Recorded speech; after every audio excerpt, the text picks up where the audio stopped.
What's up, everybody? My name's Chris. My man Frank G is on the other line, and today is a special episode. We have our first guest, Frank G. First, real quick, are you there?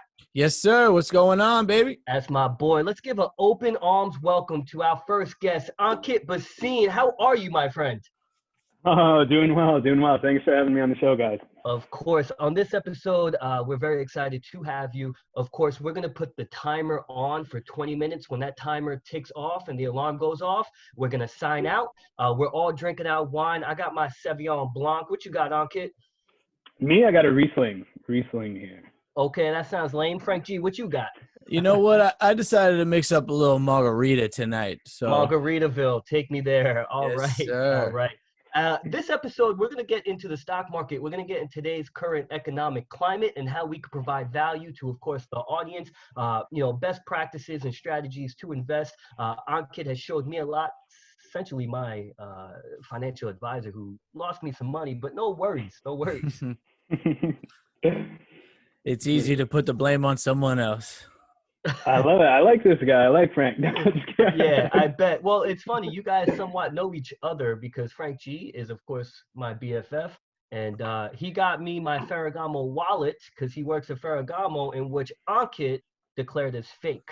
Ah, the voices clash now. This is what that was about, huh? Yeah, do you guys still like each other? I don't think so. Nah, course. Ankit sounds like my boy. Love. Nah, man. I was just looking at the one I have and the one he has, and I was just making the comparison. Mine might be a little old, though. Who knows? You need something new, you come to me. I'll keep it in mind. And Ankit, if you need a business loan, you know where to find me. I got you. It sounds good, Chris. Listen, Ankit, look, we have you on the show. We can't be, thankful enough. Obviously, we want to hear what you have to say about the current stock market, where to invest. But real quick, for the listeners who are listening, who are new to investing, what should they know right now? Yeah, absolutely. I mean, for people who are new to investing, it's a really interesting time to be looking at the market. Just looking at where we've come from over the past at least 7 to 10 years through a bull market. And now you're seeing this extreme crash. People are talking about a recession. We are going into a recession if we haven't already. It's going to be, hopefully it doesn't last too long, but prices have really pulled back a lot. So while, you're a new investor, this is a really special time for a new investor, because while most people looking in the market might be scared of all the fluctuation, kind of everything that's going on, you see the market going up or down 10% in one day. What you don't realize is that since things are so cheap compared to where they were maybe a month and a half ago or 2 months ago, there are a lot of opportunities out there. And it's a really good time to potentially make your first investment. I do feel, though, millennials, when they're first introduced to the stock market and they don't know exactly how to play, they, of course, want to get rich quick. Yeah, for sure. I mean, you see that a lot. I think that's the dream, that's kind of the allure around it, is that, you hear these stories, right? You hear the stories of the one guy who placed a bet and it just happened to pay off. Maybe he turned 30 grand into $1 million.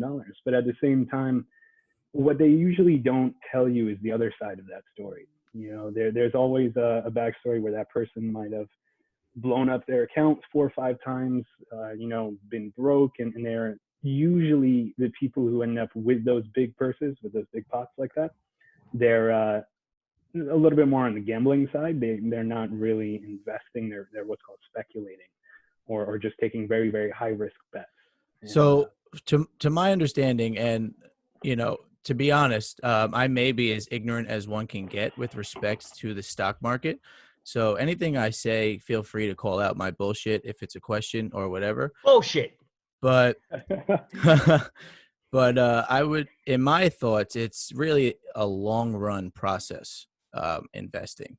Is there a get rich quick scheme, or is this something you're getting into an investment for years and years to come? If there is a scheme, I want to know about it. So the floor is all yours. Right. So, I mean, there are definitely those stories of people who get rich. But Frank, you have the right idea. It's not really worth taking that risk the vast majority of times. A lot of times you're taking something with a 1% chance of paying off, a 2 or 3% chance. And that might be a show for later on where, you go into these really, really high risk strategies. And if you have a lot of excess cash, but really the proper way to look at it, especially for someone our age, I know I'm in my mid 20s. I'm assuming you are too, Frank, Chris. I know you are there also. So for someone our age, you should really be looking. Now is the time where you can look long term and start to build something that's really going to pay off, 10, 20, 30 years down the line.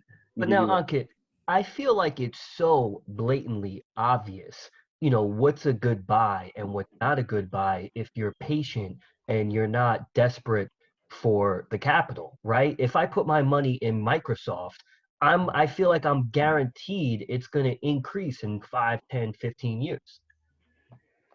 Yeah, you never, guarantee, the word guarantee is tough, right? You never really know where something's going. Like you have it as an example, like Xerox, 30 years ago was one of the biggest companies in the world.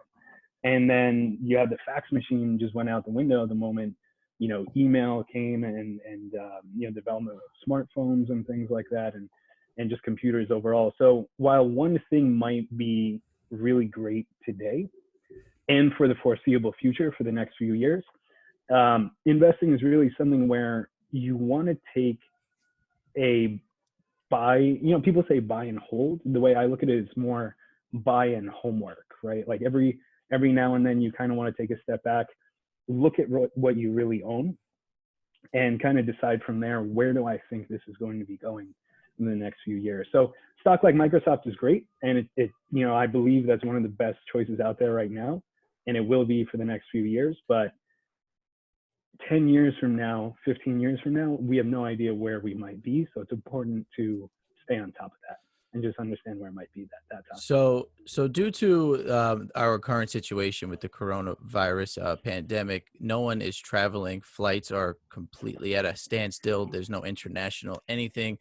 My buddy here, Chris, he kind of laughed at me, said he did his research, said I was silly for kind of getting into the my airline. research is talking to Ankit, just so we're clear. Okay, so I kind of dove into some airlines about 2 weeks ago when they were pretty low, like United Airlines and JetBlue. Right now they're kind of they bounced up. I really don't know the technical terms, but each stock gained about $20 after I purchased them, and they actually are now leveling back to the purchase price that I had. But I'm assuming in the long run, something like that is guaranteed to as well bounce back up. Well, Frank, guarantee is a strong word here. You're right. I said the same word. I guess I wasn't listening, even though that was in my head. I mean, it makes sense. Me and you are one of the same. But is airlines a mistake? So one of the most important distinctions to make as a kind of a new investor is the difference between value and price, right? Okay. The price of something doesn't necessarily determine how much it's actually worth. That's more of an intrinsic thing. What you feel it's worth. Do you think it's worth that much? Can you do the calculations? Whether you're going into the math and you start to dive down a little bit into that. But a lot of people are looking at the current market today and seeing that the banks, as well as the airlines, cruises are another one, the cruise liners, they've all gotten completely destroyed, right? Hotels are another one.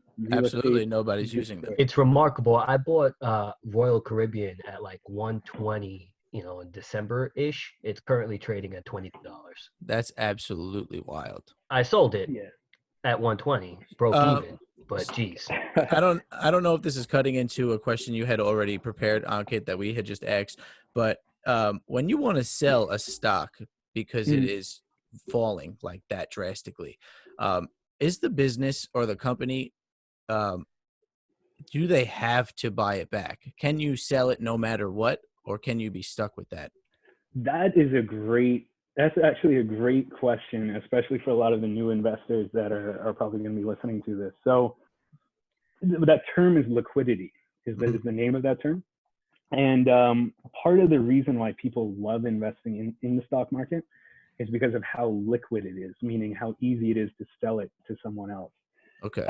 The issue comes with when you trade small, like names that a lot of people haven't heard about. Like to give you an example, my father, maybe it was 15 years ago, 20 years ago, he had this idea in mind. My uncle just opened this new restaurant. Turns out it was a Superman franchise.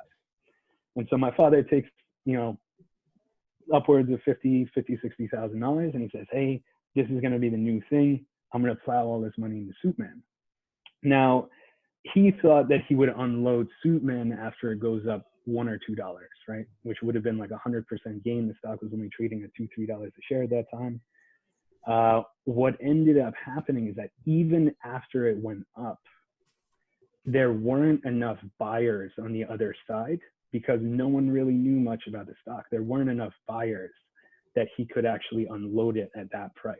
So he had to lower his price down in order to actually have someone buy it. So in reality, the stock market, it is a market, right? There's someone on the other side.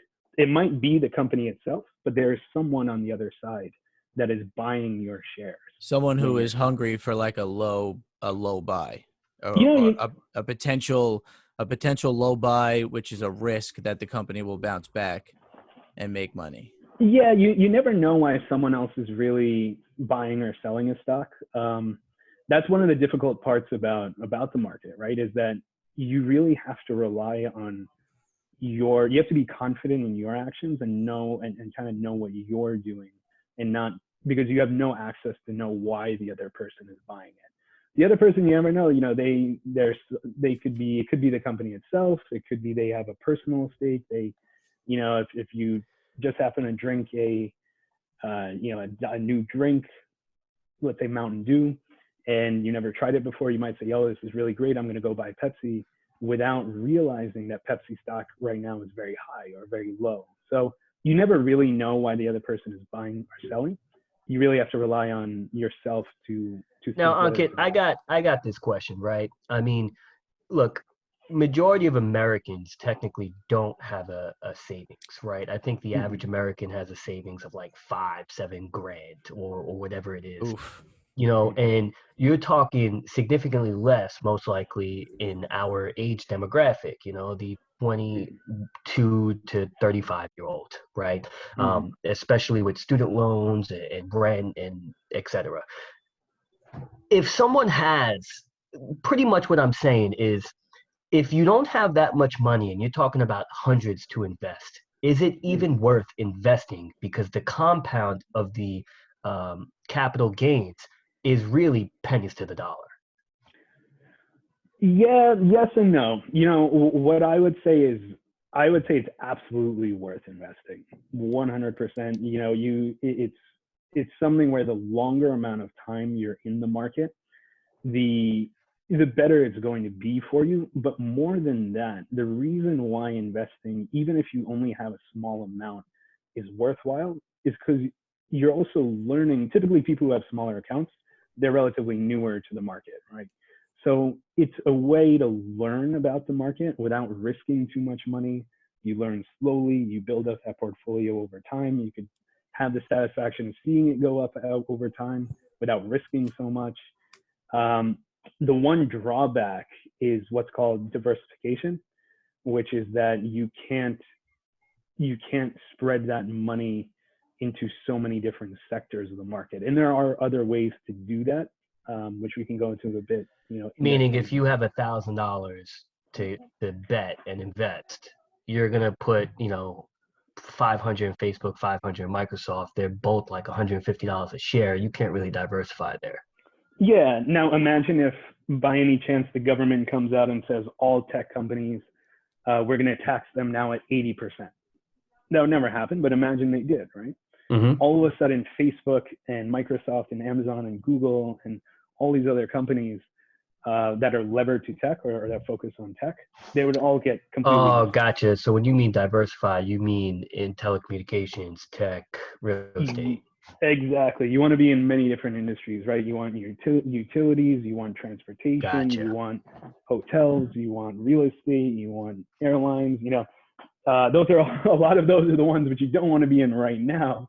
But you get the idea, is that you want to be in many different places to avoid the chance of one of them falling so hard and hurting your account so big. That makes perfect sense because you never want all of your chips in one basket, as they say. Exactly. Don't put all your eggs in one basket. You got it. So, so right now, as we know, the market has crashed.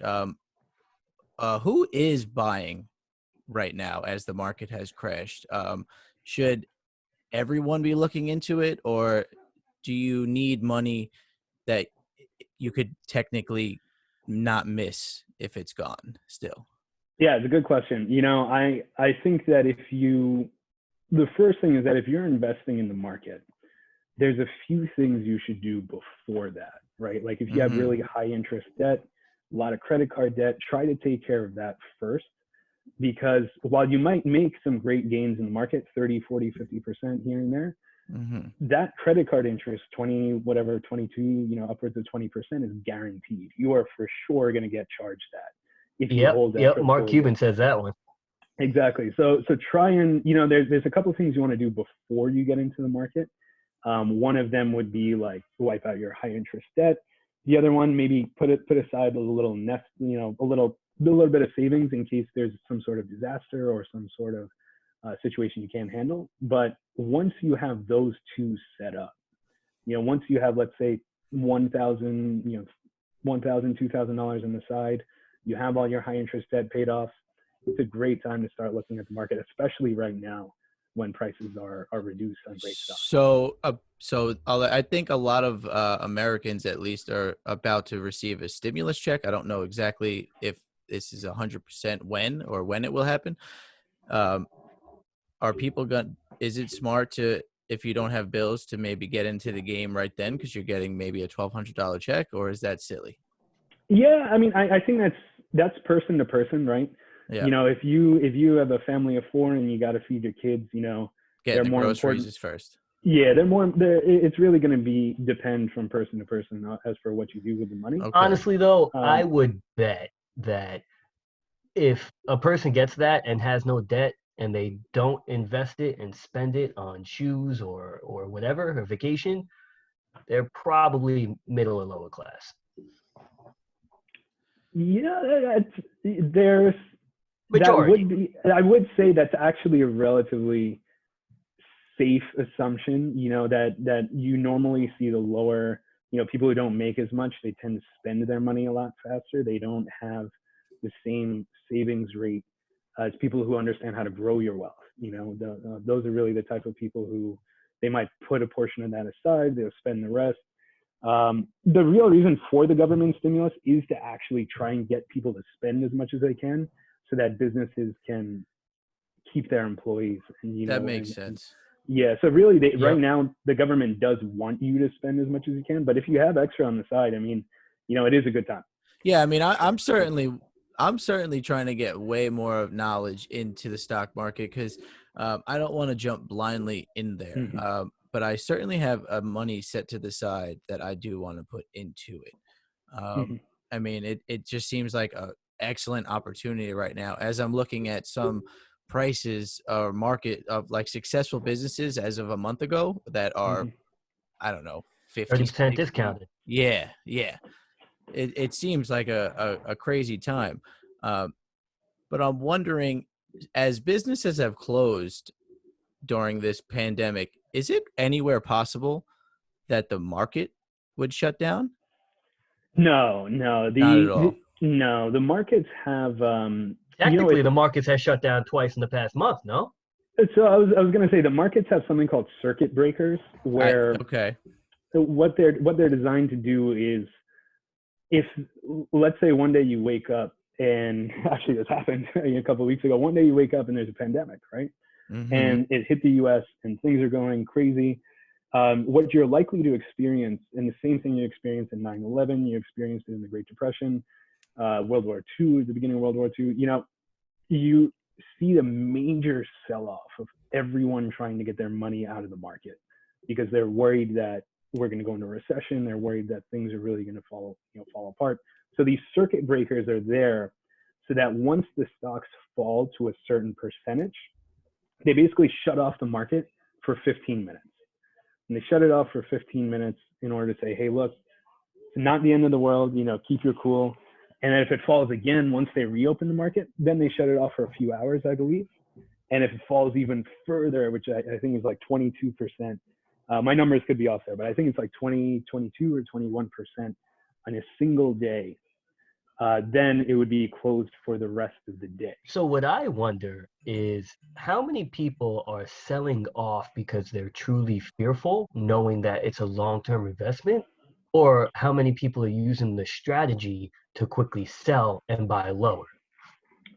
Yeah, I think you're seeing both, right? You're seeing people who take a long-term view, and then you're also seeing people who are selling maybe out of fear and trying to buy lower. But really the long-term view is the right mindset. If you have extra cash, if you can afford it, it's not like you need to sell and go into cash in order to handle some bills. Then it's really worth it to put more money into the market now at depressed prices. And in the future, prices, if they continue to go down, put a little bit more as they continue to go down as well, because you're probably not going to see this opportunity for very long with the way the government has set it up. That is the timer too. That is the timer. So Ankit, the rule here, when the timer goes off, we get ready to sign out to keep it short. But I tell you what, we may have to have you on again. Certainly knowledgeable. Geez. Yeah, this is super valuable. We, as our first guest, thank you, Ankit. This has been insightful for me as well. I love it. Hey, man, it's a great time. I got my drink here. It's been a pleasure. And, yeah, we have our drinks too. This Sauvignon Blanc. Ankit, do you have a sign out message? Anything you want to say before we head out here? Not much, man. To everyone out there, stay safe. Chris has the hookup, I heard, if you need masks, so let him know. And that's subtle. He indirectly, subtly. Oh man, I tell you. Frank G, we I said the other day, me and Ankit, we work on the same team. I'm the best player on the team, and he knows it. But he's pretty damn good himself. I see that. I appreciate it. Cheers to that. Cheers to that. We appreciate you. We can't wait to have you back on. Frank G, you got anything to say? I just want to say thank you, Ankit. And for anyone else listening, this was our first guest. We'd love to have many more. Just let us know if you have something you want us to talk about, important to discuss during these times. We are listening to you. We are here for you guys. I second that. We are out. Peace.